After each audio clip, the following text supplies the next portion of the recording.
on en parle, enfin, je crois, qui n'a pas dit j'ai pas assez confiance en moi, quoi. C'est un sujet que véritablement on aborde énormément en accompagnement et je crois, je voudrais pas faire de généralité abusive, mais la plupart d'entre nous, on dit une fois dans sa vie: «Bah ouais, voilà, je le sens pas, j'ai pas assez confiance en moi pour faire ci ou pour faire ça» ou en tout cas j'ai des doutes. Voilà, je pense qu'on est toutes et tous confrontés à un moment donné dans notre vie à des doutes et en fait, c'est OK, hein, d'avoir des doutes. Le doute, ça permet, plein de choses et notamment d'avancer, en fait.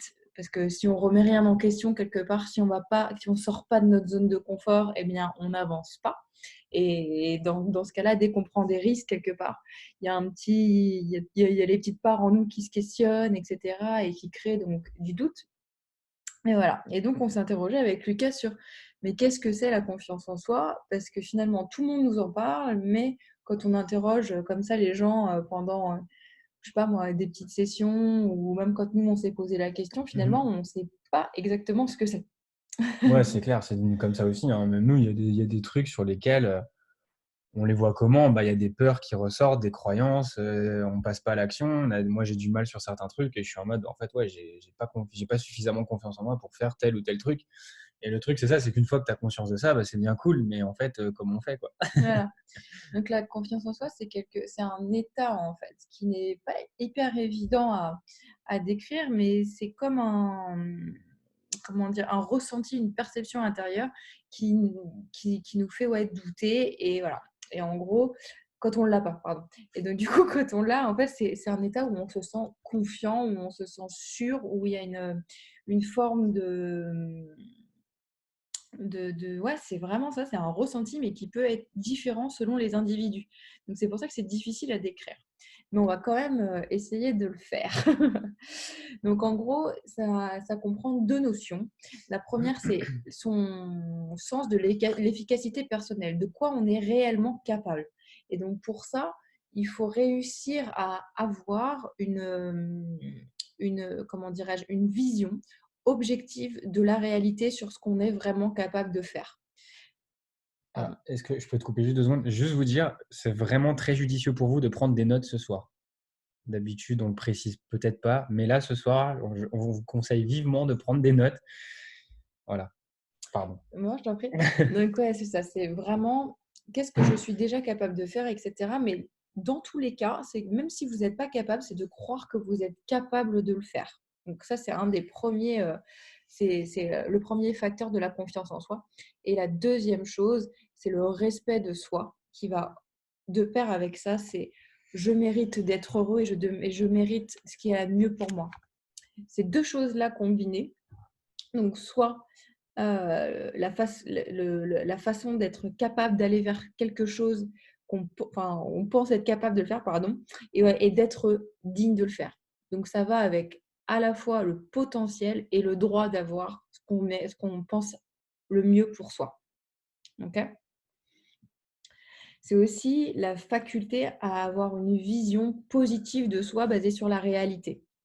Typiquement, on a tous des comportements qui sont différents les uns des autres, des facultés qui sont différents les uns des autres. C'est un petit peu l'histoire, je pense que vous l'avez déjà, entendue, du singe qui dit au poisson: «J'aimerais tellement pouvoir savoir nager» et le poisson qui regarde le singe passer d'arbre en arbre comme ça et qui aimerait pouvoir le faire.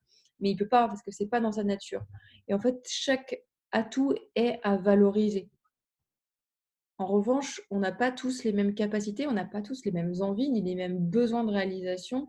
On n'a pas envie en fait, on ne peut pas, aller vers. En revanche, qui et ça peut être le thème d'un autre sujet, si vous admirez quelque chose chez quelqu'un, qu'il a un petit truc du genre: «Ah tiens, ça c'est rigolo, j'aimerais bien l'avoir moi aussi ce truc-là». En général, ça éveille quelque chose en vous que vous avez et à aller chercher. Voilà, donc ça sert à rien d'être jaloux.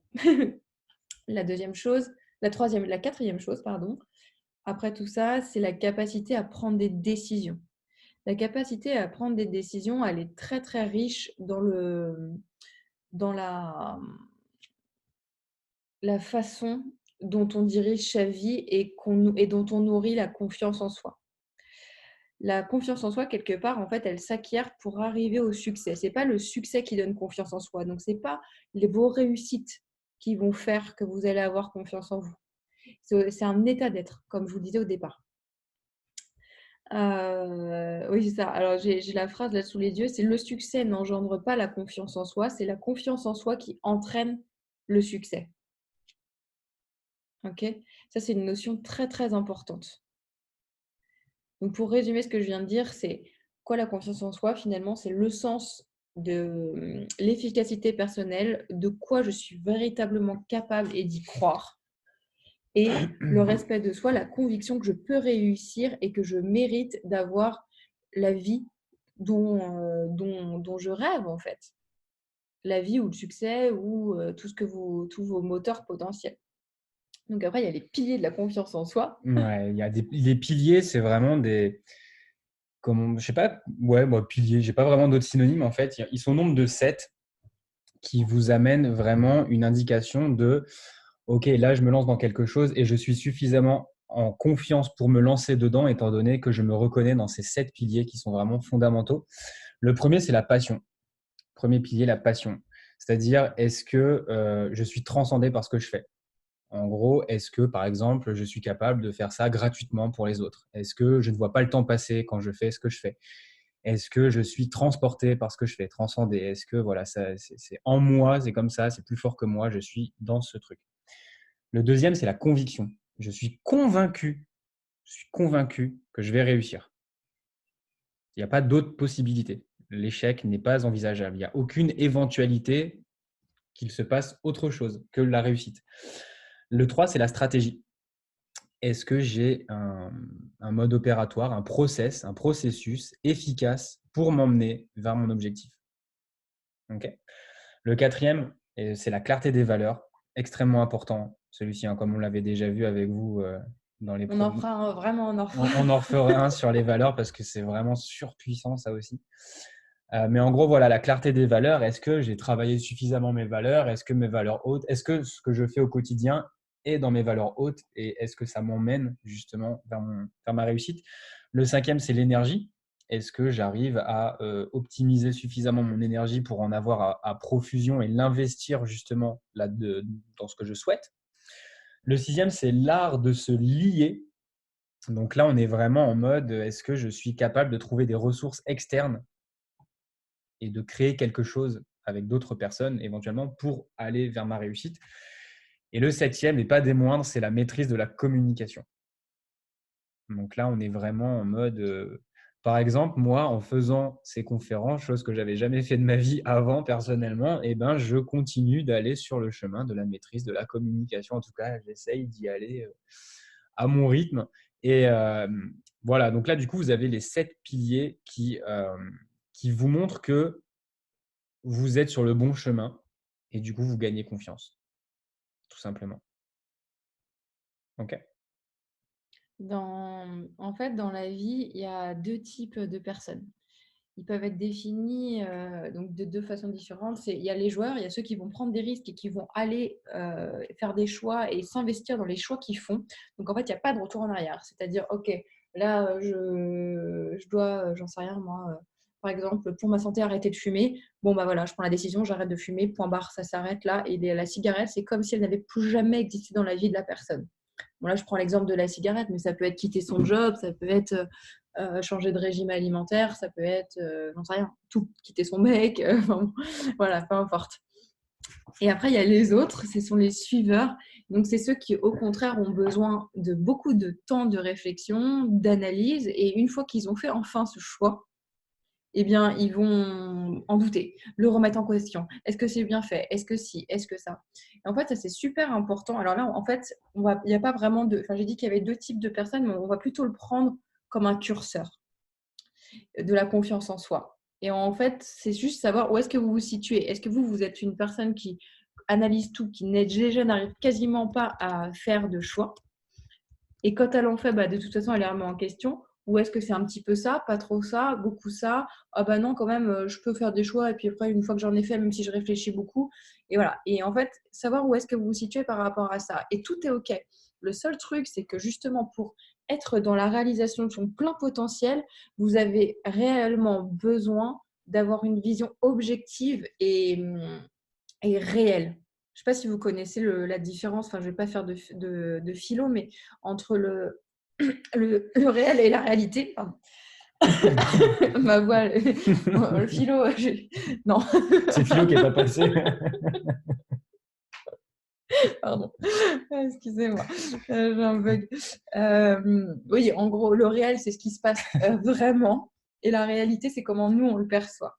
Okay, donc, c'est de se rapprocher au maximum du réel. Au travers, de toute façon, vous aurez toujours le prisme de votre réalité, mais c'est bon, et voilà. Et donc voilà. Donc après, on va parler des points noirs de la confiance en soi. Et un des points noirs quand même qui va nous miner dans nos vies et qui va nous faire douter, qu'on n'aime pas trop trop, dont on aimerait se débarrasser. Et si on pouvait vivre sans, ça serait cool, c'est les peurs. Ouais. Et ça, c'est vraiment un truc qui nous-mêmes nous handicape en masse. Je sais pas pourquoi j'allais dire vous, alors que même nous, on en Ah est ouais. gavés. Hein. Je veux dire, Hier, 2 heures, on a travaillé sur une de mes peurs. 2 heures. hier, on a fait, vous vous rappelez le process que je vous avais dit avec les 3 cahiers, là, le cahier des peurs, peur, ressenti, croyance, enfin, croyance limitante contre croyance. On a fait le travail avec Manon sur un truc. Juste comme ça, tu peux m'aider vite fait? Tu peux m'aider sur une petite peur là qui ressort? Ok, on y a passé 2 heures. On s'était gardé une soirée pour nous en mode trop cool. Il était 21h, c'était génial, enfin 21h30. On est reparti, j'étais mais rincé. Mais ça m'a dégommé, quoi. 2 heures. Mais bon, c'était cool parce on a quand même abouti sur un truc vraiment, vraiment chouette. Mais tout ça pour dire que oui, la peur, elle est toujours là. Et en fait, encore une fois, je vais piquer l'expression de ma pote Elodie, qui a fait un atelier avec vous sur la danse. Je sais pas, vous vous rappelez, hein, libération émotionnelle par le mouvement.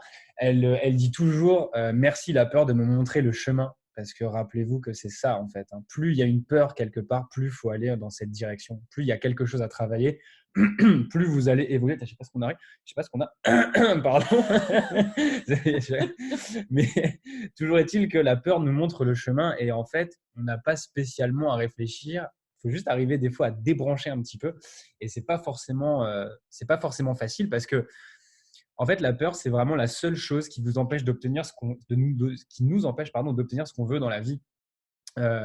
Mais si on avait l'assurance de réussir quoi qu'il advienne, on n'aurait peur de rien en fait.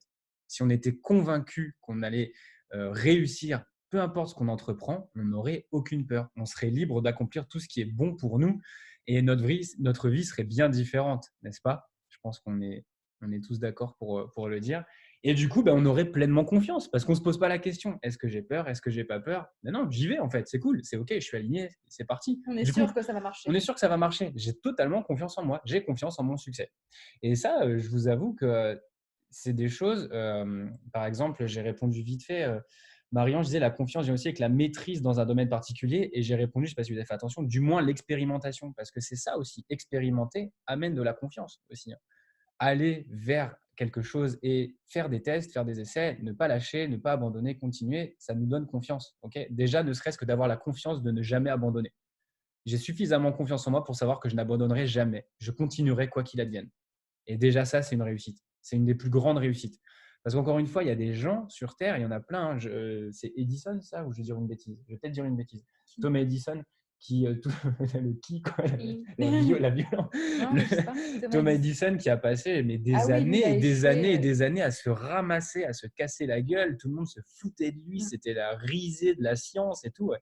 Et finalement, le mec a réussi à atteindre l'excellence au bout de 30 ans de foutage de gueule, quoi, ni plus ni moins. Le mec avait confiance en lui à 100%. Il savait qu'il réussirait quoi qu'il advienne.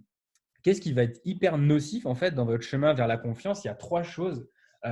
Principalement le jugement des autres. Okay. Quelle est l'importance que vous accordez à ce que l'extérieur va penser de ce que vous faites? C'est très révélateur du manque de confiance en soi, en fait. Voilà. En gros, c'est marrant parce que si je peux faire un parallèle, on en parlait tout à l'heure avec Manon, on parlait de l'éducation nationale, on parlait de l'école. Et à un moment, je me suis fait la réflexion, et ça rejoint même une chanson d'Orelsan. Je ne sais pas si certains d'entre vous aiment Orelsan, moi j'adore, depuis toujours. Et dans son dernier album, il y a une des chansons où il explique que, en gros, l'école ne nous apprend pas à être heureux. L'école n'apprend pas la notion de bonheur. L'école nous apprend une chose, c'est qu'il faut travailler pour des notes, comme on travaille plus tard pour un salaire. Ça nous apprend quoi? Ça nous apprend juste à travailler, ce qui n'a pas vraiment de sens dans la vie d'un être humain, alors que être heureux et dans la joie en a beaucoup plus, fondamentalement en tout cas.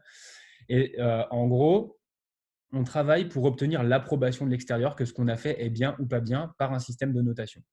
Voilà, tout simplement. En gros, les gens qui sont constamment à la recherche de notes, d'approbation, de choses comme ça, c'est des gens qui effectivement n'ont aucune confiance en eux, ou en tout cas ont très peu de confiance en eux, et recherchent une approbation externe en mode là, ce que tu fais, c'est bien. Ah, on m'a dit que c'était bien. Ah, ouf, je respire, je peux y aller, c'est bon, c'est cool, je peux aller dans cette direction. Alors qu'en fait, la seule chose qu'il faut bien comprendre, c'est qu'il faut développer ça soi-même. Vous n'avez pas besoin des autres. On se fout littéralement de ce que pensent les autres.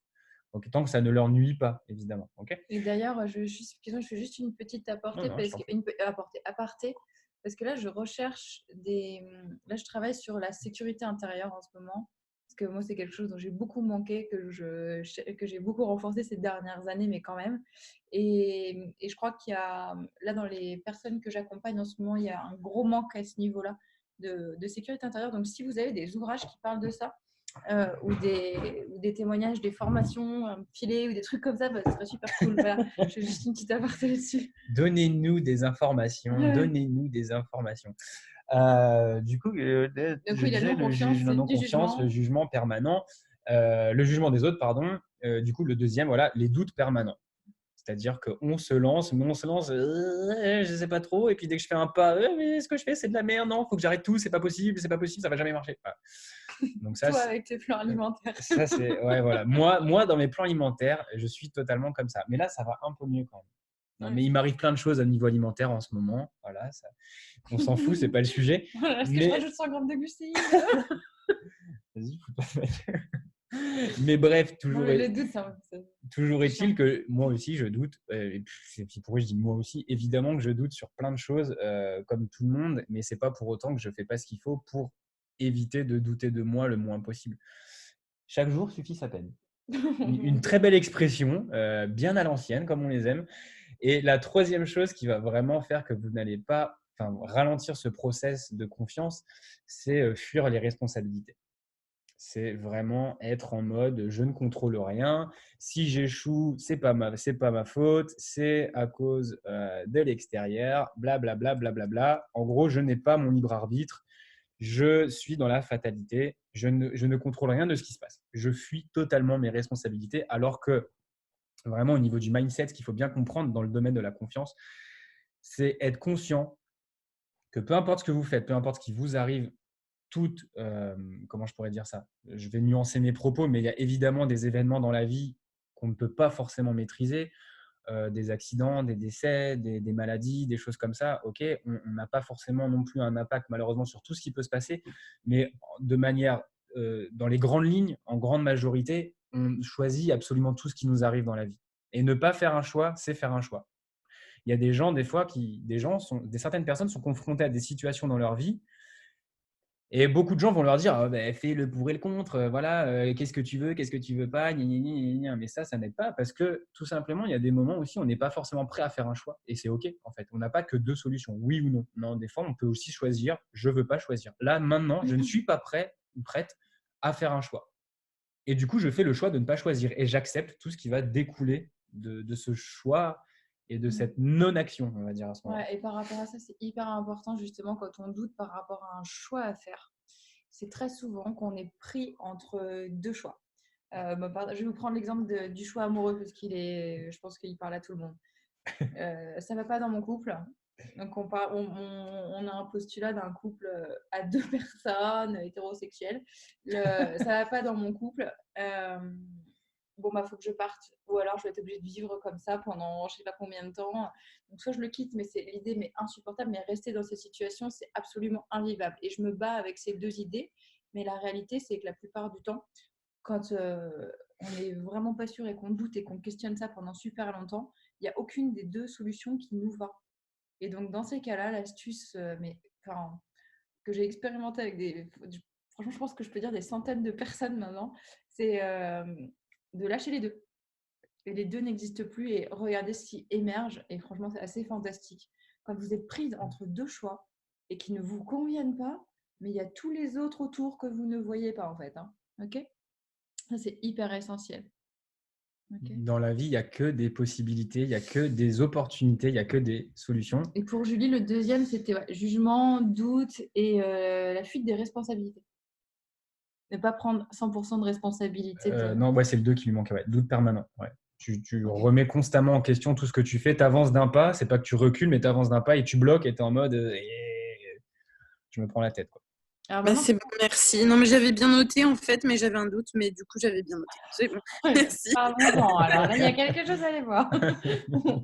On se dit tout à l'heure avec Julie. Comme par mystère, c'est celui-là que tu notes pas. C'est très étrange, ça. Sois sûr, maintenant. Donc, comment on sait qu'on a confiance en soi ? Qui sait, d'ailleurs ? Est-ce que quelqu'un a une idée ? Non ? Ouais, on se pose plus la question. Ouais, j'avoue, c'est pas con. Ça peut être ça. Ou ça peut être de l'insouciance aussi. Quand tu te poses pas la question et que tu fonces. Non, mais ouais, carrément. Tu ressens la sécurité et l'abondance en fait. Tu sens que c'est bon, que c'est le bon endroit, c'est le bon moment. Ok, donc ça c'est vraiment l'état d'être quoi. C'est à l'intérieur, je le sais, je sais pas pourquoi. Ouais, c'est plus fort que moi, mais je suis sur le chemin. Ouh, il y a une lettre qui vient de tomber. C'est génial. Merci la campagne. Alors déjà, oui, ça vous avez raison, c'est de faire confiance en ses choix avec indépendance d'esprit. Donc je ne fais plus de choix par rapport à qui que ce soit, uniquement par rapport à moi, parce que ça me paraît juste dans mon système. On va y revenir sur les valeurs, parce que c'est vraiment… De toute façon, on revient toujours sur les valeurs. Ouais, c'est ça les guides. C'est vos guides d'âme, de mission, de ce que vous voulez. Vous l'appelez comme vous voulez. Les valeurs, c'est… La deuxième chose, c'est assumer sa vision de la vie. Et donc là, encore une fois, on est dans du détachement du jugement des autres. Ok, donc ça, c'est hyper important, finalement, d'être dans son prisme, dans la conscience, en fait. C'est mettre de la conscience sur ses choix, sur sa vision des choses. Et sortir de toutes les autorités que vous avez déjà eues dans votre vie. Après, c'est agir sereinement et calmement, pas être agité dans l'agressivité, etc. L'agressivité, finalement, c'est quoi ? C'est de la défense, hein, la plupart du temps. Donc, vous pouvez, mais bon. Ouais, puis ça exprime aussi un manque de clarté, quoi. Là, quelqu'un qui est agressif, très clair, puis un manque de confiance, finalement. Donc après, c'est avoir des objectifs définis. Ça, on va y revenir, mais avoir des objectifs définis, c'est aussi un des principes fondamentaux de la confiance en soi. Pourquoi ? Parce que sans ces objectifs, Lucas dira plutôt des buts de vie avec des objectifs définis. En fait, vous ne savez pas où vous allez. Donc, en fait, tout est juste, pas juste, etc. Après, il ne s'agit pas d'avoir forcément quelque chose d'hyper militaire. Ça dépend des profils, ça dépend de ce à quoi vous aspirez. Mais c'est bien d'avoir des grandes lignes, en fait, qui vous permettent véritablement d'être guidés, justement, de profiter de toutes les lois universelles qui vous apportent plein de choses à ce moment-là et d'être en alignement, en fait. On va reparler de verticalité. Après, c'est ne pas subir les choses. Parce que ça, souvent, donc là, on parlait du choix tout à l'heure. Bah oui, c'est ça aussi, hein, de faire des non-choix, c'est aussi subir les choix des autres. Et ne pas se laisser se dévier de tout ça. Voilà. Ne pas dévier de sa trajectoire. Donc là, on est déjà à presque une demi-heure. Donc on va passer sur la deuxième étape. On aura les questions. La deuxième étape, du coup, c'est les étapes pour aller vers la confiance en soi. Okay, donc là, on rentre vraiment dans le process. En tout cas, celui que nous, on a établi pour vous, spécialement pour vous. Spécialement pour vous ce soir. On vous partage tout. Donc, la première étape, et pas des moindres, celle-ci, elle pique, elle va faire un peu mal, identifier et analyser ses blocages et ses souffrances. Okay, donc, tout ce qui est croyances, etc. etc. Donc, ça va vous demander de l'honnêteté, en fait, tout simplement. Hein. Vous allez vraiment devoir être très transparent avec vous-même. Okay, ça, c'est vraiment la base. Allez voir justement ce qui pique et ce qui fait mal au fond de moi. En gros, pour pouvoir atteindre ce que vous rêvez d'atteindre, justement, c'est essentiel d'avoir une vision réaliste, justement, et d'accepter que les problèmes sont inévitables. Et ils sont même nécessaires. Encore une fois, ce qui fait que vous allez gagner en expérience, c'est justement la capacité que vous allez avoir à vous relever de vos problématiques, la capacité que vous allez avoir à tout de suite chercher des solutions et non pas des causes. Okay, c'est ça vraiment qui va être formateur. Donc, si jamais vous lancez dans un projet XY en vous disant je vais trouver un chemin peut-être long, sinueux, mais au moins j'esquive toutes les difficultés, ça ne marchera jamais. Alors que plus vous y allez en mode j'accueille ce qui se passe, en acceptant aussi que je suis prêt à faire des choses et à ne pas en faire d'autres, mais plus vous allez évoluer sur ce chemin justement, dans l'obtention de ce que vous voulez vraiment. Donc, il s'agit vraiment d'accepter et pour ça, on va découvrir vraiment qui on est. Vous allez découvrir qui vous êtes. Et pour ça, on va faire un petit bilan précis de votre situation et de votre histoire. Donc là, il y a un petit truc à faire, c'est un petit questionnaire que vous pouvez noter les questions. On vous fera une synthèse, je pense, de tout ça Ouais, je peux. sur le groupe Facebook. Tu pourras, ouais, demain, Ouais. on fera ça demain. Donc en gros, il y a 4 questions. La première, c'est d'où viennent mes blocages? Par exemple, j'en sais rien, je sais que je veux aller dans cette direction, je sais pourquoi j'y vais, je sais comment y aller, mais la première étape, par exemple, j'en sais rien, une personne qui est salariée, elle veut devenir elle veut se mettre à son compte, faire je sais pas quoi. Première étape, déjà, ça va être de partir de son job. Et ben boum, déjà là, ça fait 1 an que je veux le faire et ça fait 1 an que je fous rien. Voilà, j'ai un blocage. Ok, bah d'où ça vient? Il y a quoi derrière ça en fait?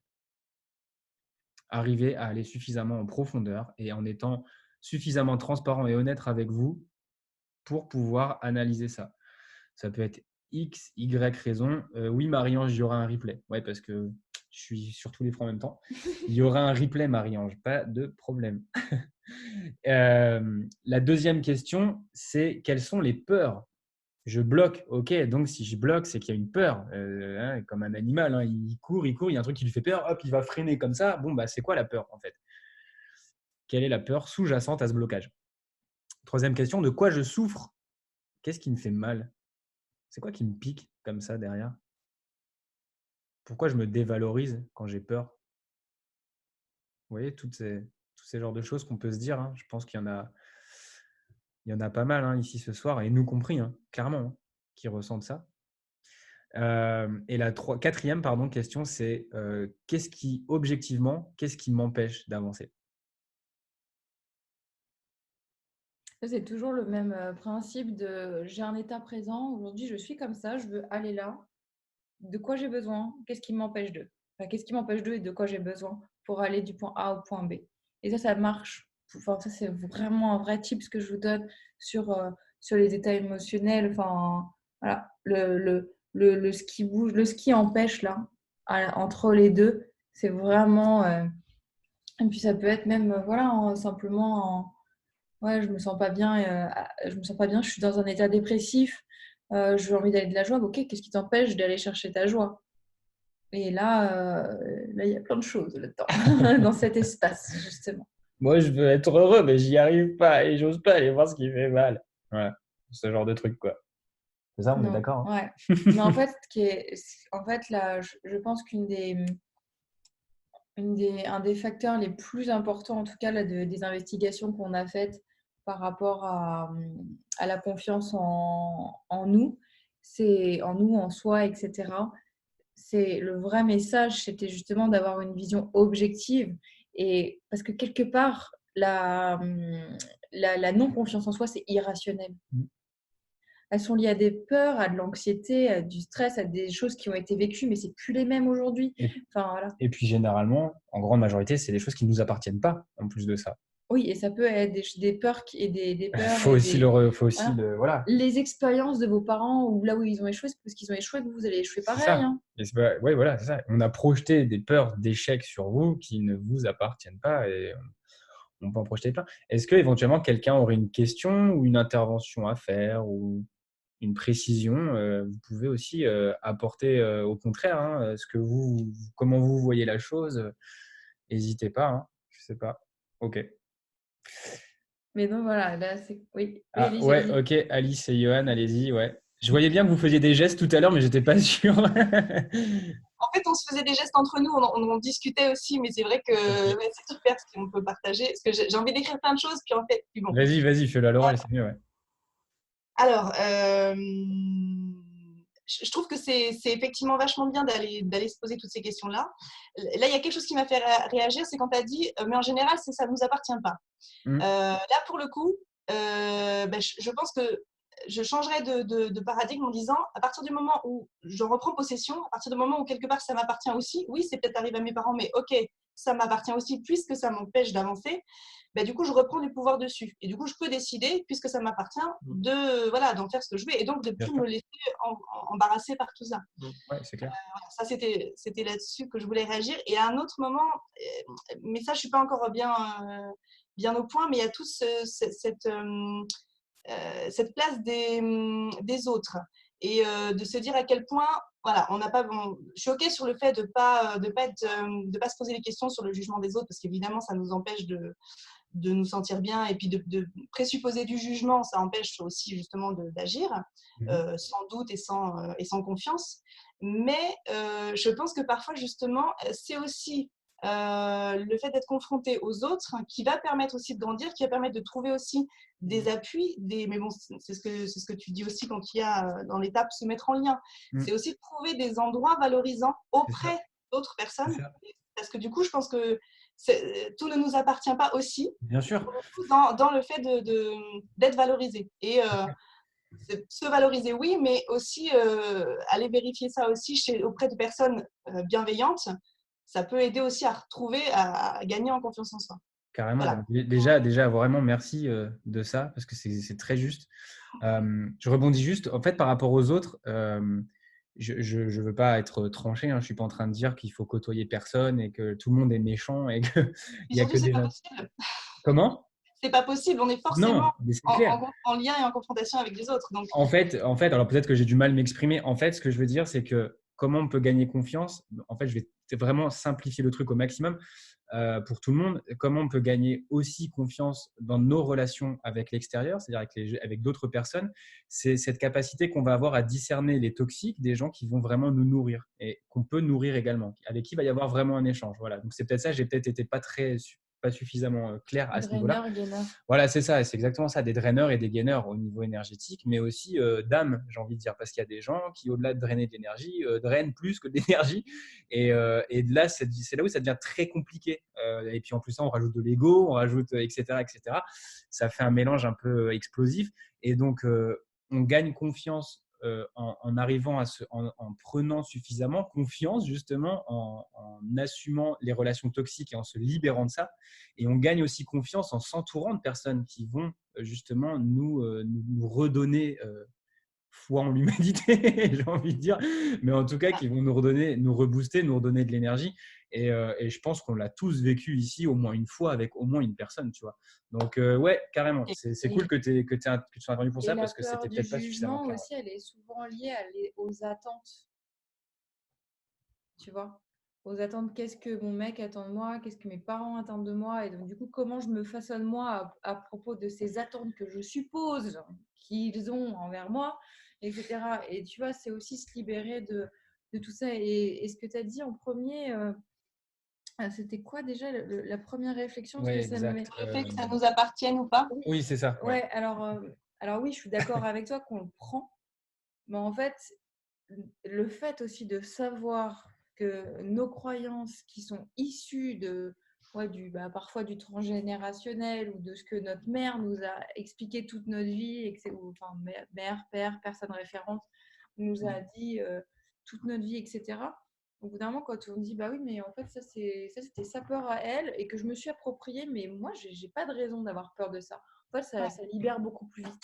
Oui. C'est ça, en fait, l'idée. Mais oui, évidemment, que quand, à partir du moment où on l'a imprégné, quoi.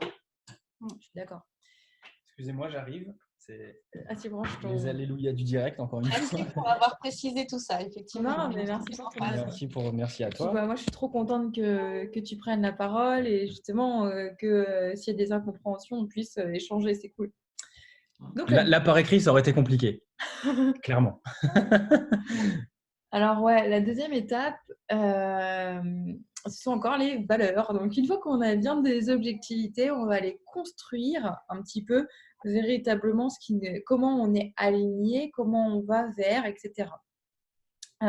Pourquoi c'est important de définir nos valeurs et de vraiment agir en fonction d'elles, en fait, c'est parce que sans ça, on se retrouve dans des situations qui créent énormément de malaise, de la résistance, de la difficulté et surtout deux sentiments qui sont particulièrement inconfortables à mon sens, c'est le sentiment d'infériorité et la culpabilité, la fameuse culpabilité. C'est pas juste. Ce que je fais, c'est mal. Si je fais ça, je vais faire du mal. Voilà, tout ça, là, c'est ces trucs un petit peu pénibles à ressentir clairement. Ok. Alors que de vivre au travers de ces valeurs, finalement, vivre par le prisme de ces valeurs, c'est vivre, comment dire, dans sa vérité, dans quelque chose qui nous paraît juste. Et donc là, du coup, ça nous permet de prendre des décisions, d'agir, de communiquer, de vivre, même de nos actions quotidiennes, en fait, même des petites choses, qu'elles soient alignées avec, quand elles sont dans notre vérité, elles nous paraissent justes. Et donc, du coup, ça donne de la confiance et de la satisfaction. À partir du moment où une personne définit ce qui est de vraiment important pour elle, même par ordre de priorité, si vous avez du mal à faire ça, à savoir exactement, mais c'est quoi mes valeurs? Ah oui, je reviendrai quand même là-dessus, c'est hyper important. Les valeurs, c'est pas, oui, de l'amour, de la compassion, de l'altruisme, je sais pas quoi, hein. C'est pas que ça. Alors oui, vous pouvez avoir des grands principes de vie, mais les valeurs, c'est qu'est-ce que vous faites véritablement aujourd'hui, dans quoi vous accordez du temps. Euh, Par exemple, moi, je prends du temps énormément avec ma fille, dans mon couple, avec mes amis, dans mon travail. Voilà, globalement. Moi aussi, mon développement personnel. Voilà, si je dois vous donner 5 de mes valeurs. Déjà, ça, c'est ce à quoi j'accorde le plus de temps. Donc, mes valeurs, elles sont là, en fait, déjà de base. C'est en fait, qu'est-ce que vous faites déjà, en fait. Et après, il y a tout ce que vous voulez. Par exemple, là, je vais vous parler de moi. Là, une valeur que je suis en train de travailler, c'est la transparence.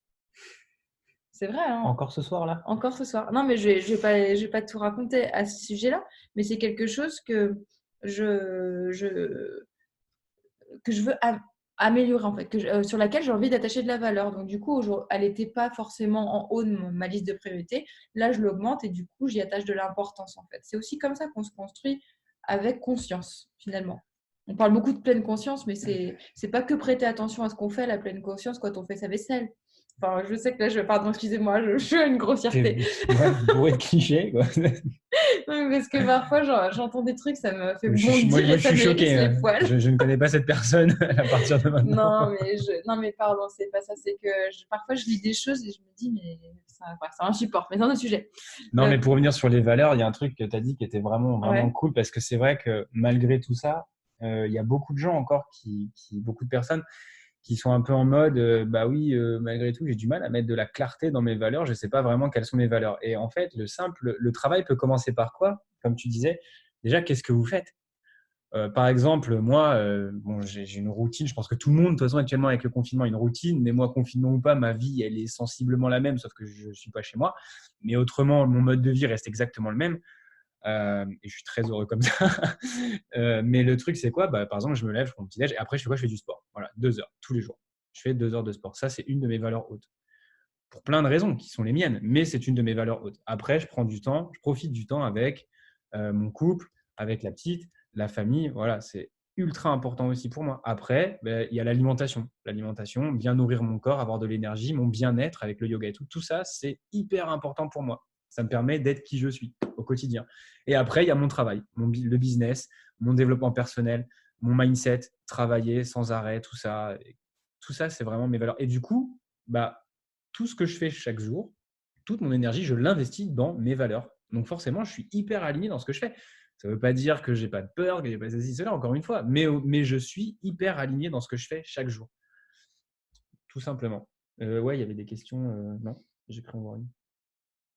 Non. On reviendra un peu plus après. Ok? Ah ouais, donc en gros, c'est ça. En fait, c'est de. J'ai appris un nouveau mot il y a 2-3 ans. Attendez, je me cache. Non, mais enfin, je le connaissais, je ne savais pas vraiment ce que ça voulait dire. C'est la congruence, en fait. Et la congruence, c'est quoi? C'est de vivre en accord, en fait. Comment tu l'écris? Oh, mais arrête. Je vous l'écrirai dans le chat après. Là, KONGRWUNCE. merci Alice. Voilà, c'est la congruence en fait. Et quelque part, c'est de la cohérence, mais plus. Et d'être en accord comme ça avec enfin, voilà, vraiment d'être aligné en fait dans ses choix. Et voilà. Et en fait, à partir de ce moment-là, déjà, il y a tellement de choses qui changent. Et sortir là, du jugement, là, par exemple, il n'y en a pas puisque vous êtes sûr de vous. Bah non, moi, ma fille, c'est une de mes priorités. Évidemment, je passe du temps avec elle pour jouer. Enfin, voilà. Oui, mais tu pourrais faire plein d'autres choses. Bah oui, mais moi, je priorise ça. Enfin, je veux pas la mettre devant la télé, par exemple. Voilà. Il fait beau dehors, on va faire un foot ou je sais pas quoi. Bref, voilà. On va faire un foot. Ouais. Moi, Le j'aime beaucoup foot. ce mot congruence. Et maintenant que je le lis, je le trouve encore plus fun. J'ai l'impression que c'est quelqu'un qui mange énormément, comme un ogre, un peu, tu vois. Ça me fait penser à ça. Bref, troisième étape, reprenez 100% vos responsabilités. Pardon, j'ai du mal. Faut voir ça comme ça. Le point de départ de la confiance en soi, c'est vraiment de gagner en maturité. Tout simplement parce que vous êtes entièrement responsable de vos pensées et de vos actes. Ça, c'est une des bases, comme on l'a dit tout à l'heure. Tout ce qui vous arrive, c'est vous qui gérez. Okay, il n'y a pas d'autre possibilité à ce niveau-là. Ça vous permettra de ne plus utiliser de fausses excuses qui vous empêchent d'utiliser. Généralement, ça, on peut le retrouver beaucoup pour celles et ceux qui connaissent cette méthode, la méthode AAQ, Accepter, Améliorer, Quitter. C'est en gros les choix qui s'offrent à nous au niveau de la gestion d'une situation qui ne nous convient pas.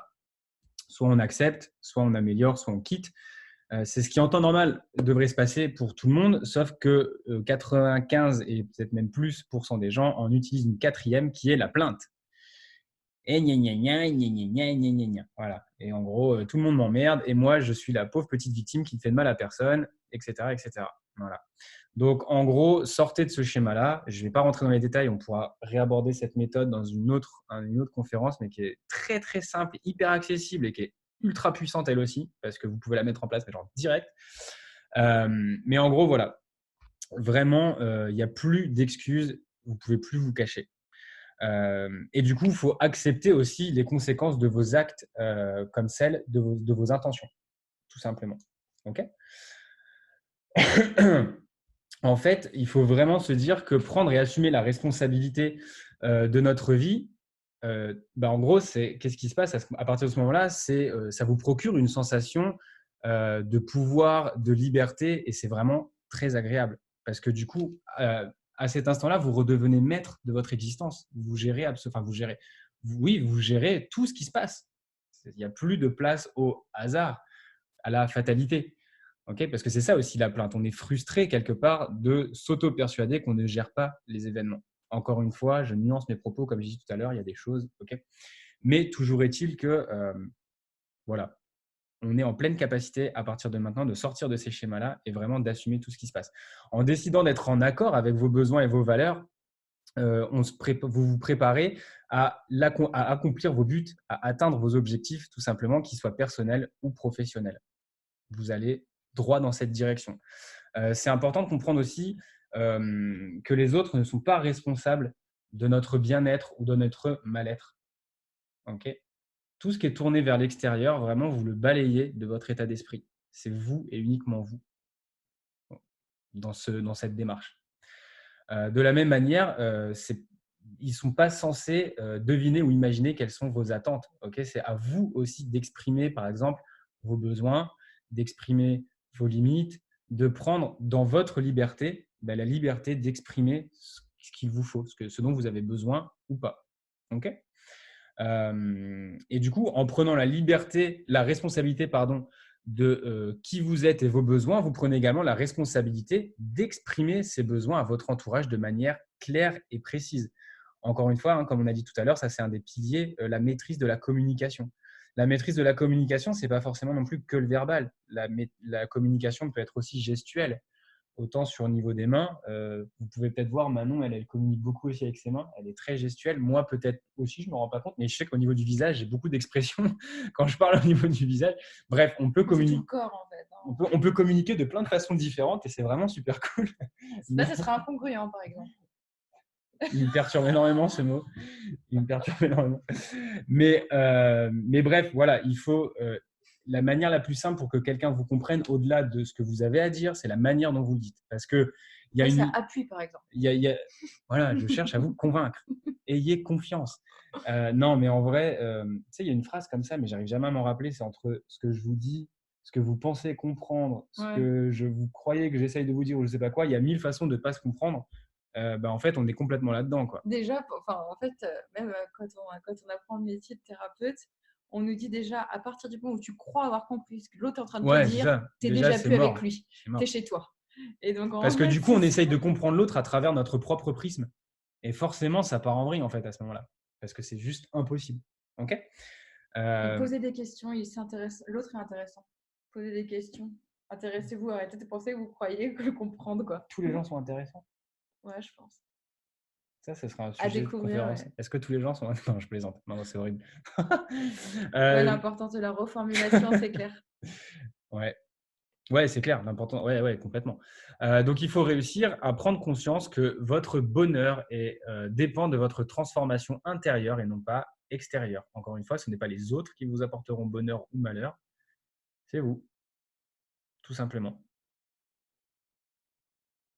Je laisse un blanc pour voir si tout le monde est bien studieux, si tout le monde est bien à l'écoute de ce qui se passe. Voilà. On attaque la quatrième, du coup. Ouais. Est-ce que quelqu'un, je sais pas, encore une intervention éventuellement? Quelqu'un a quelque chose à dire, une question? En fait, l'idée aussi de 100% de responsabilité, je pense que c'est se dire que peu importe les faits qui nous arrivent, on est responsable de comment on interagit avec, les décisions qu'on prend, comment on vit les choses. Et attention, ça ne veut pas dire que les émotions, elles sont à contrôler. Hein. Je sais pas, par exemple, il vous arrive quelque chose, même un truc idiot, mais qui vous déstabilise un petit peu sur le coup, bah, vivez votre truc et puis après, voilà. Mais c'est juste se dire, oui, en fait, c'est juste se dire, c'est pas de la faute d'eux. En fait, hein. Voilà, bon, bah, il y a ça. Il y a c'est gagnant en maturité, tu l'as dit tout à Ouais, l'heure. c'est ça. Mais c'est vraiment ça. Ouais, et dites-vous bien que aussi, le truc, c'est si on détecte un problème, vous vous engagez en fait comme je sais pas comment on pourrait dire ça, un pacte avec vous-même à toujours, constamment trouver une solution. C'est tout. Il n'y a pas de ça me tombe dessus et pourquoi moi et c'est toujours pareil et les autres ils y arrivent et moi j'y arrive pas et moi c'est plus dur.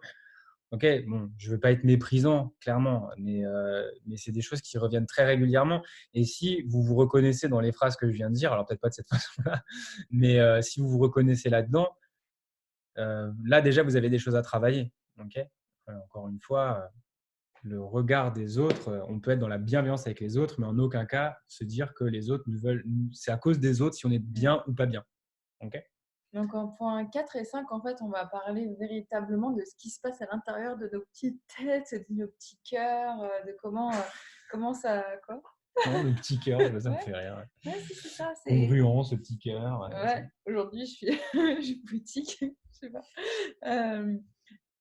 En fait, on va parler du contrôle des pensées, du contrôle de nos vies. En fait, on a des suggestions qui nous sont diffusées tout au long de la journée, en permanence, partout où vous regardez, peu importe ce que vous faites. Même un bonjour est une suggestion, en fait. Hein. Vraiment, tout est suggestion dans la vie.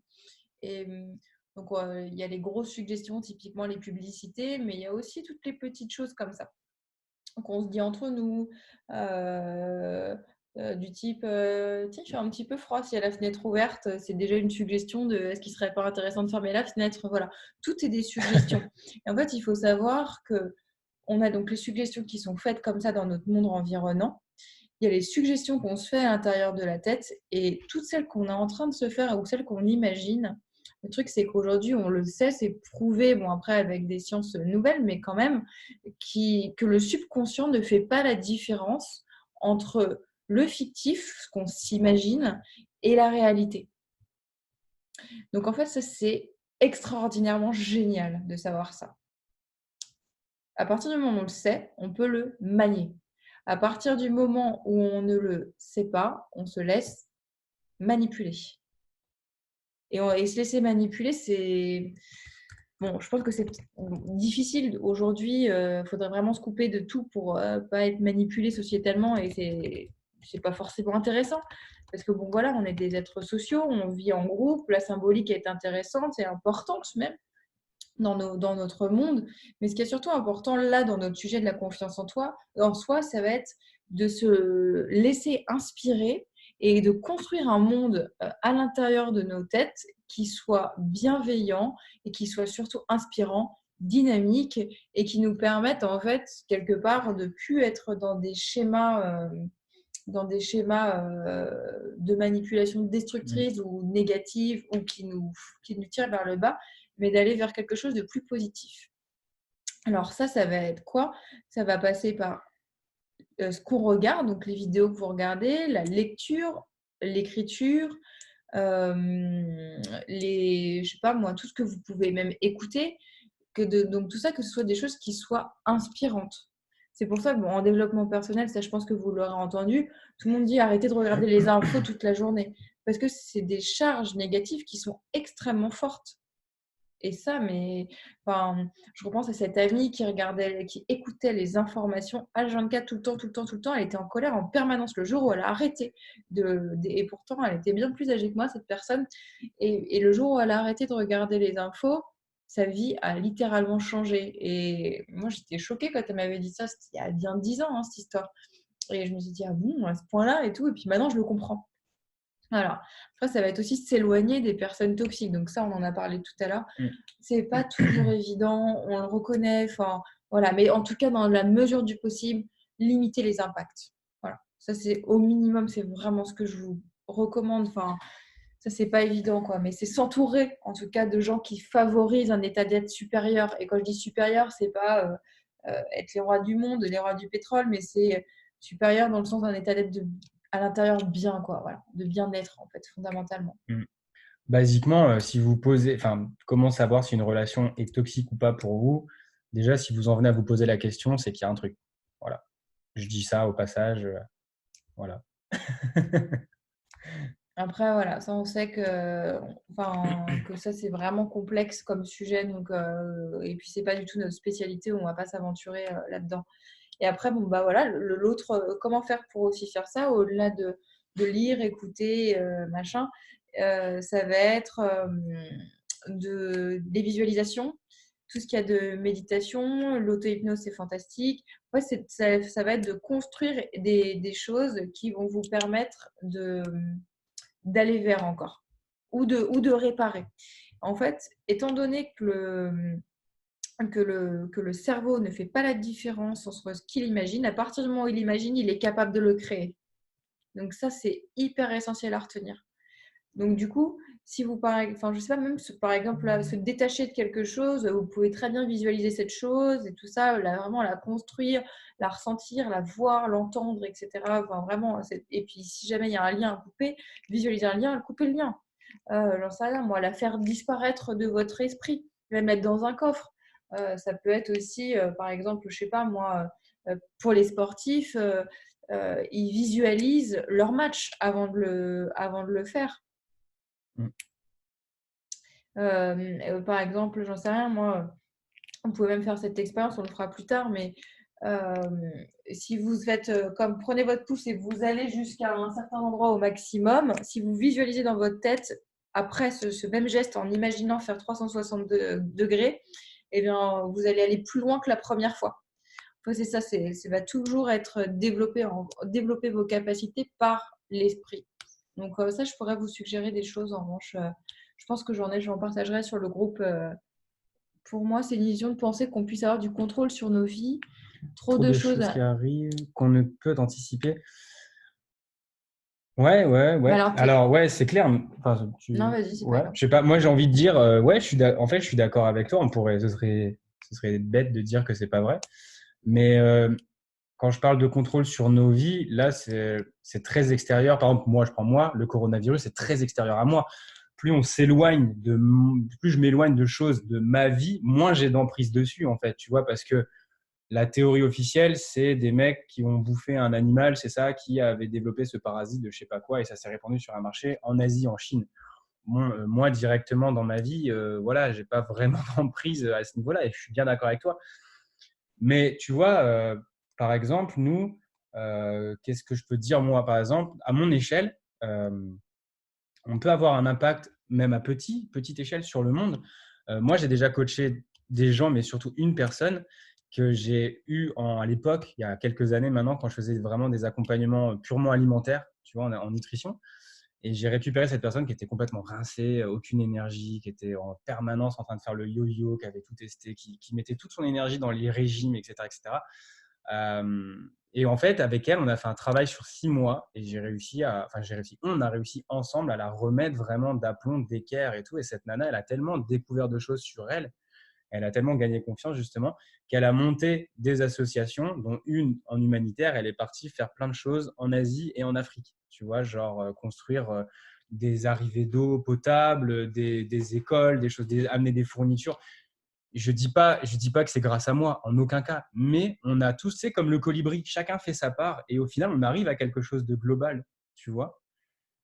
Quel rapport avec ce que tu me disais? J'en avais un et je viens de le perdre, en fait. Mais j'avais vraiment un fil conducteur. J'ai peut-être compris ce que tu voulais dire du coup. C'est bon, tu as compris? Ouais, je pense parce qu'effectivement, c'est cette notion de contrôle sur la vie. En fait, pour moi, Voilà, la vie, ça ne se contrôle pas en fait. Mais effectivement, on peut contrôler ses actions, on peut mettre de la conscience, on parlait de conscience, du coup, mettre de la conscience dans ses actions, faire des choix et en ça, on peut effectivement avoir l'impression d'avoir le contrôle et peut-être du coup ça permet de retrouver une certaine confiance, une certaine sécurité. Ouais, De toute façon, alors là, moi, je te rejoins Je complètement. comprends ta phrase dans ce sens-là. Voilà. En fait, quelque part, c'est la vie qui nous contrôle. On est d'accord. Parce que tu vois, c'est elle qui va nous apporter les choses. On parle beaucoup de justement, bah voilà, des lois universelles, de faire confiance. On parle bon dans les religions, mais pas que, parce que c'est très côté religion, mais c'est la foi en fait. Croire en machin. Après, moi, si je parle de ma croyance personnelle, je crois moi j'ai foi en ce qu'on a tous à l'intérieur de nous, tu vois, au cœur, en l'amour, en Notre nos feu intérieur. voilà. Et là, c'est personnel ce que je veux dire. Donc, en effet, moi, je me remets quelque part à tout ça. Mais en fait, quand on est à cette force globale, en fait, qu'on a tous à l'intérieur. Enfin, ça, c'est vraiment. Là, je partage des croyances personnelles. Hein. Mais quand je dis ça, c'est important parce que quelque part, évidemment, il y a tout ce prisme autour de la vie qu'on ne contrôle pas. Il y a des événements, j'en sais rien moi, de planétaires ou de crise mondiale comme en ce moment, où on n'a pas véritablement de contrôle sur. En revanche, je pense que quand on est aligné à l'intérieur, on le vit déjà beaucoup mieux que toutes les personnes qui sont désordonnées. C'est là quand on dit de reprendre le contrôle sur la vie, alors c'est peut-être sur sa vie en fait, tu vois, c'est la façon qu'on a de gérer également les événements externes qui nous impactent, mais que finalement, sur lesquels on n'a pas vraiment d'emprise, tu vois. Voilà, Alice. Donc la 5e partie, elle est pas mal aussi, c'est un petit dossier assez chouette. C'est assez riche quand même. Vous allez chasser les pensées positives. Non, négatives. C'était pour voir ceux qui suivaient. Chasser les pensées positives, c'est vraiment génial. Faites ça tous les jours et puis on se revoit la semaine prochaine. Bonne soirée. Ciao, merci, c'était cool. Donc non, vous allez chasser les pensées négatives qu'on appelle aussi les pensées parasites. Pourquoi? Parce qu'en fait, tout simplement, c'est ces vilaines petites pensées négatives qui viennent créer le doute et qui menacent la prise de décision et qui vous empêchent de créer votre vie, la vie que vous rêvez d'avoir et donc d'évoluer. Okay. C'est un petit peu tout le schéma mental qu'on a l'habitude, c'est le dialogue intérieur, tout simplement. Quelle est la qualité de votre dialogue intérieur? Si vous êtes constamment négatif avec vous-même, ça va être compliqué d'avancer, quoi. Ça va demander du temps et beaucoup plus d'énergie. Du coup, toutes ces pensées négatives, elles sont intrinsèquement liées à nos peurs. Parce que c'est les peurs, encore une fois, qui vont influencer le dialogue qu'on a avec nous-mêmes. Et ces peurs sont liées à la façon dont on se perçoit nous-mêmes. Aux sentiments qu'on nourrit envers nous-mêmes. Les peurs se manifestent également par des excuses et des raisonnements convaincants dans notre réalité, mais qui nous freinent. Okay. Elles nous font rester dans notre zone de sécurité, la zone de sécurité qu'on appelle aussi la zone de confort. Je pense que tout le monde a déjà entendu parler de cette fameuse zone de confort, okay, qui fait extrêmement peur au mental dès lors qu'on commence à ne serait-ce que penser en sortir, même si on ne sait pas du tout comment. Mais alors qu'on se dit, tiens, j'ai envie de changer, ouais, pourquoi on changerait? Nous, on n'a pas envie de changer, on a toujours fonctionné comme ça, on est très bien comme ça, pourquoi on changerait? Voilà, ça, c'est typiquement une réaction du mental. C'est une belle imitation du mental, d'ailleurs, non? Je sais pas ce que tu en Ouais. penses. Très Euh, congruente. ouais, décidément, c'est vraiment, ce sera le mot de la soirée, voilà, congruent. Donc la zone de confort, voilà, cette zone, cette zone où on se sent vraiment la plus à l'aise, même si on s'y sent pas forcément bien au niveau émotionnel, j'ai envie de dire. En revanche, En fait, on va préférer ce qui est connu plutôt que d'aller vers l'inconnu. Même si c'est horrible. bah ouais, parce qu'au moins on sait ce qu'il y a. Enfin, le mental, lui, en tout cas, il sait ce qu'il y a dans le Il connu. y a un proverbe qui est absolument insupportable, c'est ah tu sais ce que tu perds, hein, mais tu sais pas ce que tu trouves. Hein. Mais bordel, je sais ce que je perds et je suis contente de le perdre. Hein. Et puis après je verrai ce que je trouverai. Quoi. Un perdu, 10 de retrouver. Voilà, c'est l'enfer quoi. Ça c'est des choses qu'on nous a mis en tête pour pas bouger quoi. Se libérer de ça, c'est la base. Bref, Ouais. excuse-moi. Non, mais c'est clair. Du coup, aujourd'hui, il y a comment? Il y a 6 peurs fondamentales qui viennent parasiter vos pensées. Tu veux qu'on une chacun? Et On vas-y. alterne? Allez, c'est parti. Du coup, la première, ça va être la peur du manque. Donc là, on parle d'argent ou la peur de la pauvreté. Ouais, et puis Ça, c'est vraiment. tu vois, Sandrine, elle dit justement, tu te rends compte que l'insécurité financière te bloque beaucoup. Bah ouais, c'est la première peur en fait. Hein. C'est celle. Moi, je te jure, je compte même pas le nombre de fois où on m'a dit et où je me suis dit, ouais, mais non, je vais manquer d'argent. Non, bah non. Je veux faire ça, mais c'est trop cher. Tu te rends compte, je vais me mettre en difficulté financière, etc. Non, mais c'est clair. Le mec, il a fait un e-book à 12,90 €. Mais c'est tellement un enculé, quoi. 12,90 €. Est-ce que tu te rends compte le prix du truc, quoi? Voilà. Bref, on va pas... Donc, la première peur, voilà, c'est ça. Ça va être la peur du manque ou la peur de la pauvreté. Après, la deuxième peur, c'est la peur de vieillir. Elle est pas mal celle-là aussi, hein, quand même. Hein. Je sais pas si vous l'avez, vous, mais de toute façon, voilà, globalement, on l'a tous un peu quelque part. Voilà, hein, bon. Qui ici ne s'est pas dit, putain, mais j'ai pas des rides là? Sans déconner, j'ai pas des rides qui commencent à apparaître. Ouais, et puis après, peur de. Non, mais moi non plus, je me suis jamais dit ça en plus. Toi, t'es jeune. La jeunesse éternelle nous attend tous. La troisième peur, ça va être le regard des autres. Ok. Donc, comme on a vu tout à l'heure, l'importance qu'on va accorder au jugement externe, okay, au regard que l'extérieur va poser sur nous. Est-ce qu'on va le prendre comme une vérité, comme un dogme, comme quelque chose de fondamentalement nécessaire pour votre réussite? Dans quel cas, ce n'est pas forcément ce qu'il y a de plus favorable pour vous, encore une fois, ou pas, tout simplement. Après, il y a la peur de l'abandon. Alors, la peur de l'abandon, attention, hein, c'est pas que je vais me faire abandonner par X ou Y. Ça va être aussi, j'ai peur ouais, j'ai peur d'abandonner. J'ai peur d'abandonner, j'ai peur de quitter, j'ai peur de tout ça. Et alors, ça, franchement, fou. Ouais, ça aussi. Enfin, là, encore une fois, je peux partager une petite expérience vite fait avec un client que j'ai eu pareil il y a quelques années. Et lui, c'était vraiment ça, quoi. Il était dans un truc très cliché. Vraiment, c'était monsieur tout le monde. Le mec, on aurait pu le croiser dans la rue, émotion à zéro, ni bien ni mal. Enfin, ni pas dépressif, mais pas non plus dans la joie extrême. Et employé de bureau avec une femme, des enfants, une petite maison en pavillon. Et le mec, au bout d'un moment, il pète un plomb. Il se dit non, mais moi, je me casse, quoi. Faut que je sais maintenant ce que je veux. Et lui, son truc, c'était de partir vivre dans un autre pays en Europe et de monter un bar. C'est juste ça qu'il voulait faire. C'était son truc, c'était comme ça. Et le mec s'est barré. Donc le truc, c'est ça, c'est que lui, il a réussi. Bon, voilà, faut être capable de prendre cette décision quand on a une famille en plus de ça. Mais bah voilà, il y a des gens qui sont capables de se dire très facilement, qui sont capables de se dire, ma priorité, c'est moi. Dans toutes les situations, ce sera toujours moi. Bon, il y a une certaine limite. Après, on a tous une sensibilité qui est différente, hein. Mais en tout cas, cette personne a pu prendre cette décision et est partie. Après, il y a la peur de tomber gravement malade. Donc, ça, je ne sais pas où est-ce qu'elle est, la valeur santé, où est-ce qu'elle est dans votre échelle. Mais bon, voilà, ça peut aussi tourmenter. Surtout quand on a vécu des maladies, soit qu'on ait été malade, soit que des personnes de notre entourage ont été malades. Ça peut être complètement même, voilà, hein, ça vient de je sais pas quoi, tu vois.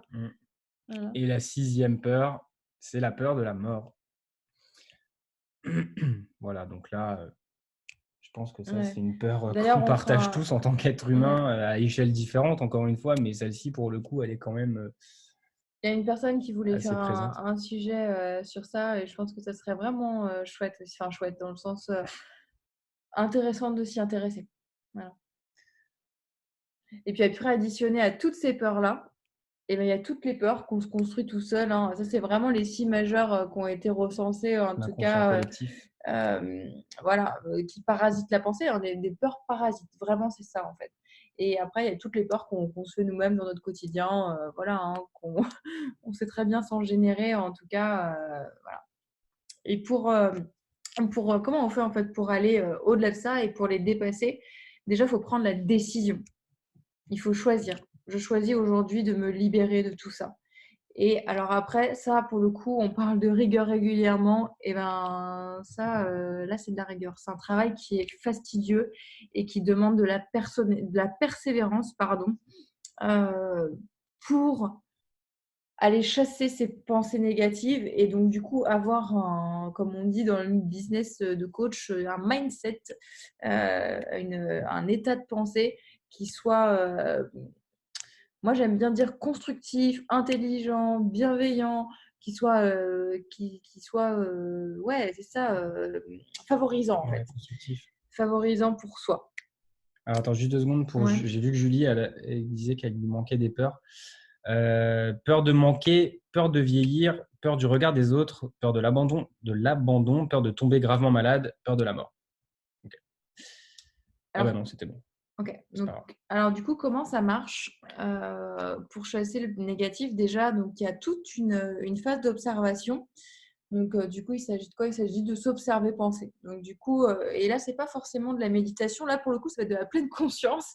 Je vais pendant quelques jours, voilà, peut-être noter ce à quoi je pense, mais vous n'êtes pas forcément obligé de l'écrire sur du papier, mais voilà, ah tiens, je suis dans mes pensées, là je pense à quoi? Là je suis en train encore de penser à ce truc qui m'est arrivé, voilà, ou à ma voiture qui est en panne. Est-ce que c'est vrai? Là, tout ça. Se fixer sur ça et après aller chercher donc des solutions. Et donc là, ça va être avoir une pensée, au lieu d'être dans la plainte en fait, ou même dans le constat, c'est d'être toujours dans le comment. Par exemple, bah, j'y arriverai jamais à faire ça ou oh, j'ai trop envie de faire ce truc-là, ça me ferait trop plaisir. Ok, ça suffit pas. C'est comment j'arrive à faire ce truc-là. Comment j'arrive à aller vers. Pourquoi c'est important pour moi en fait. Voilà, c'est aller vraiment dans du questionnement en fait intellectuel et limite avoir des conversations avec soi qu'on aimerait avoir avec quelqu'un d'autre.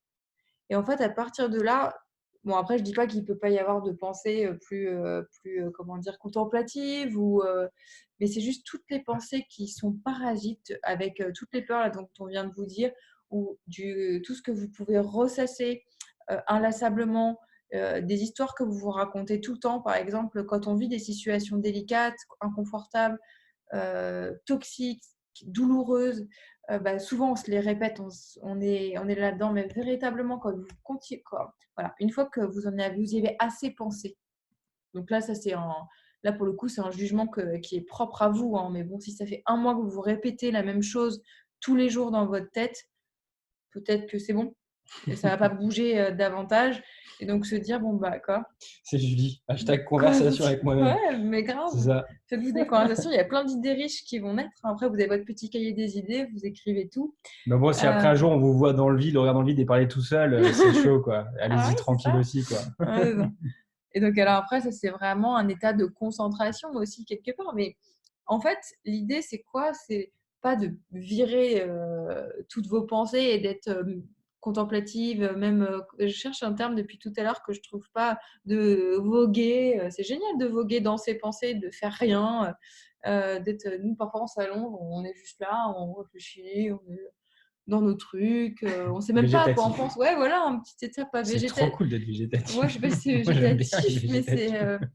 vraiment contemplatif. Et voilà quoi, cette idée, elle est là. C'est Jess, elle m'a débloqué mon système lymphatique, alors maintenant je suis un peu plus végétatif qu'avant du coup. Ah oui, il est moins nerveux, Lucas, du coup.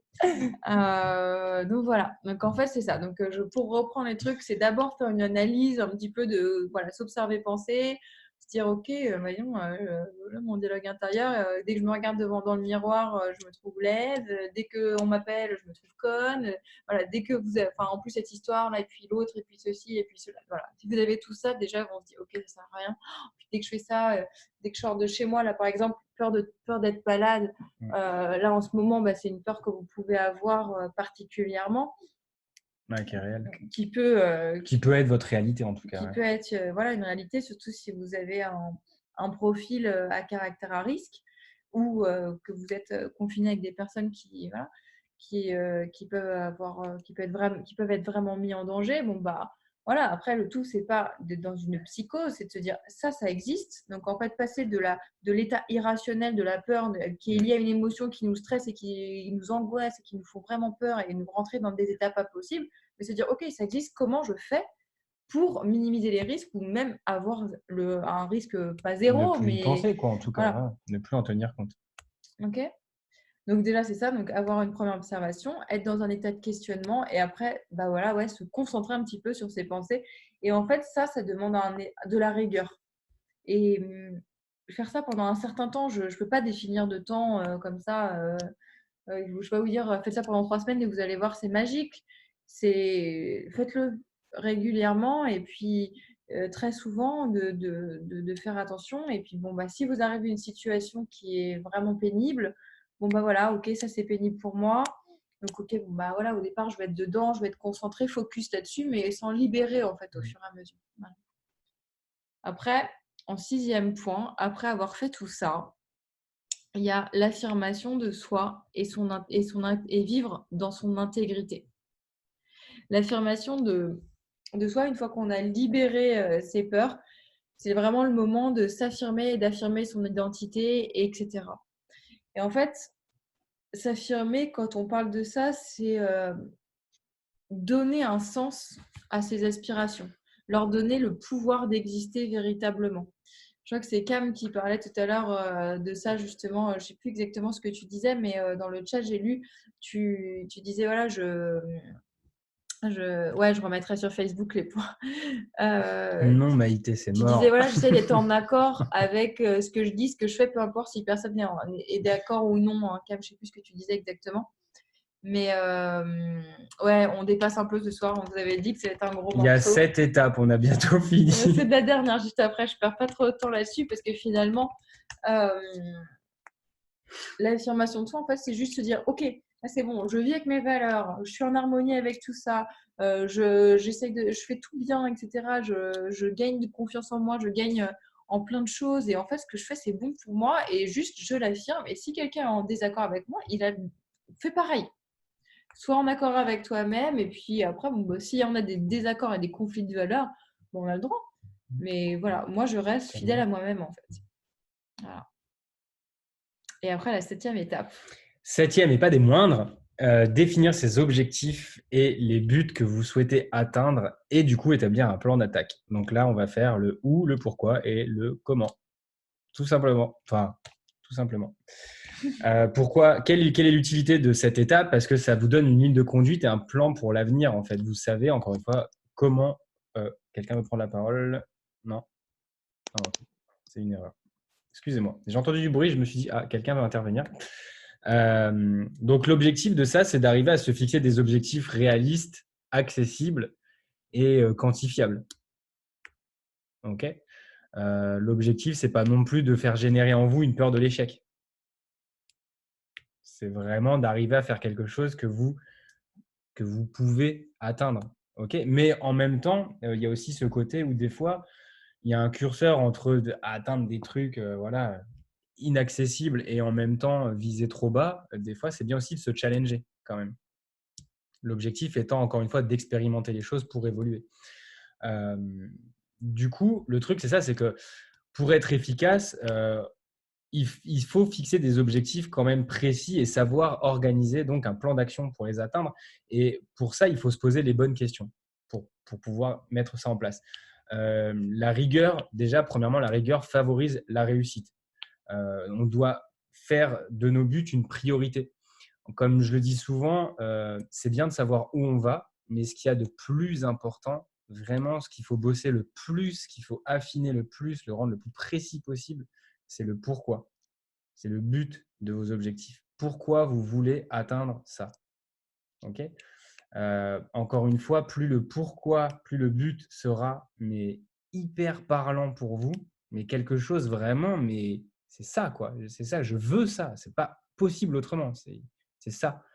Plus ce sera parlant, plus vous vous projetez dedans, plus vous êtes dans la visualisation, plus vous savez ce que vous ressentiriez si vous étiez déjà arrivé à votre objectif.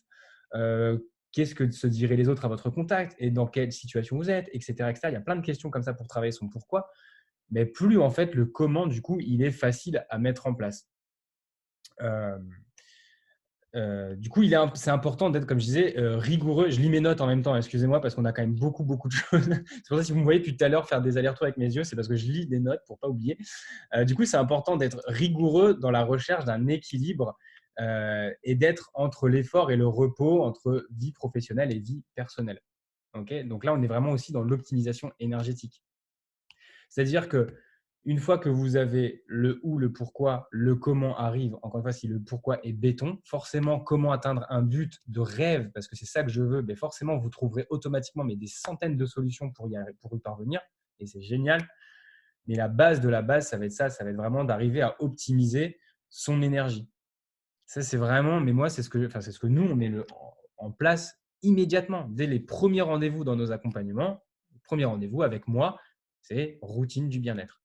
On aborde ça pendant quelques, 10-15 minutes.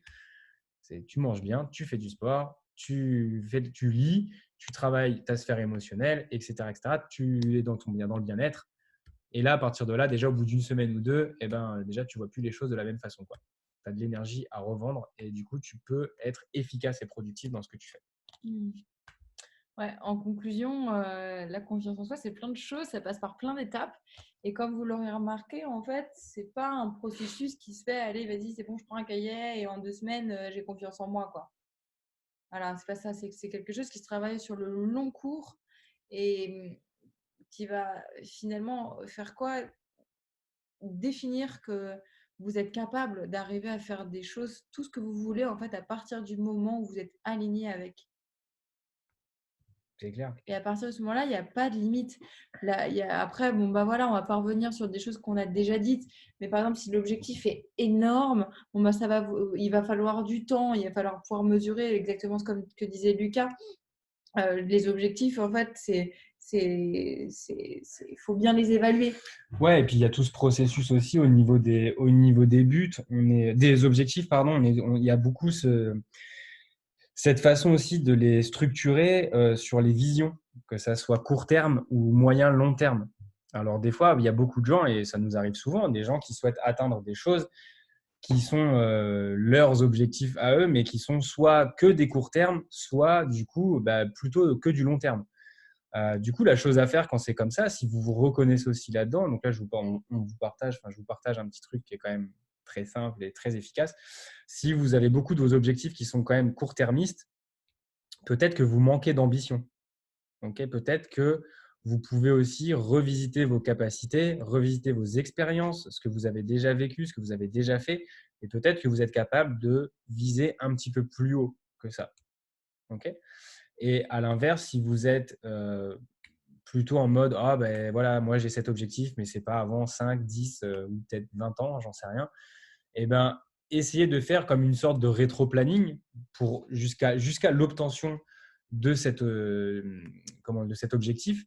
Et le truc, c'est ça, c'est faites que les étapes pour y parvenir deviennent vos objectifs à court et moyen terme. Ouais, souvent, on dit que pour l'erreur, en fait, la grosse erreur des gens ambitieux, c'est qu'ils se mettent énormément d'objectifs à 1, 2 ou 3 ans, mais dans 10 ans, il y a rien. Et en fait, souvent, on a une vision voilà, à très court terme, voire un petit peu moyen terme, mais en réalité, rappelez-vous, vous en étiez il y a 10 ans, quoi. Tout ce que vous avez fait, en fait, depuis ce moment-là, il s'est passé tellement de choses que vous n'auriez pas pu imaginer, évidemment. Mais voilà, en fait, il y a 10 ans, vous étiez là. Aujourd'hui, vous êtes ici. le panel de choses que vous pouvez espérer pour vous dans les 10 prochaines années, il est énorme en fait. Mais grave, moi, un truc qui me donne vraiment confiance en moi, pour le coup, c'est de me dire qu'il y a 10 ans, j'avais aucune connaissance de tout ce qu'on est en train de vous dire. Et pourtant, j'arrive à en être là où je suis maintenant, quoi. Je me dis, maintenant que j'arrive à me projeter sur mes objectifs court, moyen et long terme, je me dis, mais maintenant que j'arrive à faire tout ça, que je structure, qu'on met en place des choses, on fait des rétro-plannings, on fait des visions. Moi, je suis une maniaque de la division. C'est une ouf, mais vraiment, mais moi je trouve ça génial parce qu'elle m'apporte ça, je prends ce que j'ai à apprendre et le reste je lui laisse, mais je prends ce que j'ai à apprendre et on avance en fait ensemble et je me dis, mais c'est un truc de taré en fait parce que je suis relativement fier de mon parcours sur ces 10 dernières années, vraiment en toute objectivité. Et je me dis maintenant que je mets vraiment de l'énergie et je mets l'intention de faire les choses en m'écoutant pleinement et en faisant ce qu'il y a de bon pour moi et pour nous, mais moi je sais qu'on va tout défoncer, quoi. Il n'y a pas d'autres alternatives. Et oui, Alice, tu dis peut-être accepter que la confiance en soi n'est pas un état permanent, mais qu'on peut retrouver cet état malgré les doutes, etc. Oui, c'est ça en fait. Aligné et congruent. En fait, c'est pour ça que je vous disais au tout début, quelque part, c'est difficile à décrire ce que c'est la confiance en soi, parce que déjà, je pense que là, là, on est une trentaine de personnes. Je pense qu'on n'en a même pas tous la même définition. C'est clair. En fait, c'est un état intérieur qui est individuel. Et évidemment, il y a des moments et des situations où on est sûr à 100% et d'autres où on doute un petit peu, etc. Mais là, on parle d'un état global de la vie de la personne, enfin de nous, en fait, de nos vies à toutes et à tous ici. Et de se dire, voilà, ok, comment je peux être au plus proche de mes convictions, d'avoir une vie congruente, d'être alignée, de faire des choix qui me paraissent justes en fait, et donc du coup être en confiance en fait et vivre sa vie sereinement en fait. Voilà, c'est ça. Ouais, Je pense que c'est ça le il y en message. a plein des moments au quotidien. Mais on n'aura jamais fait un atelier aussi long. C'est vrai qu'il y en a plein des moments comme ça au quotidien où notre confiance, on la remet nous-mêmes en question sur des trucs, mais vraiment débiles des fois, quoi. Et j'avais écrit une phrase et je ne vous l'ai pas dit tout à l'heure, mais je voulais la lire. J'ai écrit: la confiance en soi est déterminée par tout ce que nous pensons être capables et tout ce dont nous pensons être dignes de recevoir. Notre potentiel et notre droit au bonheur, en fait. Voilà, c'est ça dans la globalité. La confiance en soi est déterminée par tout ce dont nous pensons être capables et tout ce que nous pensons être dignes de recevoir. À partir du moment où tu penses être capable de faire tout ça et que tu es même capable de recevoir tout ça, en fait, quelque part, c'est là où ça se joue la confiance. Donc, en fait, c'est le potentiel de ta vie, de toutes de tes actions, de tout. Voilà. Ouais, dès Et lors que tout ce tu que tu l'exploites, que mérites. tu le mets à profit, Voilà. que tu exploites, que dès lors que tu exploites ton potentiel, tu accèdes au bonheur. Voilà, et C'est ouais. pas plus con que ça. Donc, en fait, c'est vraiment ça, quoi. C'est entre ce que tu es capable de faire et en fait ce que tu t'octroies le droit de recevoir et de mériter. Et je crois que c'est vraiment là en fait que ça se situe, mais bon, après ça c'est mon analyse et l'analyse de Lucas en fait qu'on a partagé et qu'on vous partage là, mais peut-être qu'il y a 1000 autres choses. Hein, Ouais, mais ça, Ah. ouais. Non, mais oui, là pour pour le potentiel et l'accès au bonheur, enfin, je sais pas, j'ai eu quelqu'un en coaching tout à l'heure qui se reconnaîtra sûrement parce qu'elle est là avec nous. Et je lui disais ça, tant que tu laisseras ton patron exploiter ton potentiel pour que lui atteigne ses rêves, bah, du coup, tu ne seras jamais heureuse parce que tu ne seras jamais alignée avec ça. Du moment où tu choisis de reprendre ça en main et que tu exploites ton potentiel, ton plein pouvoir, et que tu le mets à profit pour toi et ta réussite, mais il peut se passer n'importe quoi, tu seras forcément sur le chemin de la réussite et du bonheur. Voilà. Bon. Il manquait une petite musique un peu épique à la fin là pour les dernières phrases, on aura genre dépassé Seigneur des d'une Anneaux. demi-heure, mais en tout cas, n'hésitez pas à nous faire des retours, en tout cas sur comment vous vivez les choses dans les conférences, si vous avez des choses à partager et tout ça. Voilà. Nous, on va s'arrêter là, je pense, pour ce soir. On a fait un peu plus Je suis rincé. que d'habitude, c'est fatigué. Ouais. Retour à chaud, encore. Merci à vous, merci mille fois. En tout cas, on était trop contents de vous partager ça parce que c'est vrai que c'était vraiment un de nos sujets phares du moment, aussi bien en accompagnement que dans nos vies et tout. Et donc, du coup, on avait voulu investiguer et partager tout ça, quoi. Donc, du coup, c'était un petit peu voilà, important. Ouais, c'était important. C'était Je sais pas congruent. pourquoi. Non, je l'utilise pas bien Ouais, encore. non, C'était rien à voir. Bon, allez, passez une bonne soirée, bonne nuit, bonne collation à ceux qui vont manger. Moi, j'ai trop la dalle. À plus tard, à samedi, non, à lundi prochain. à lundi, Prenez soin de vous, les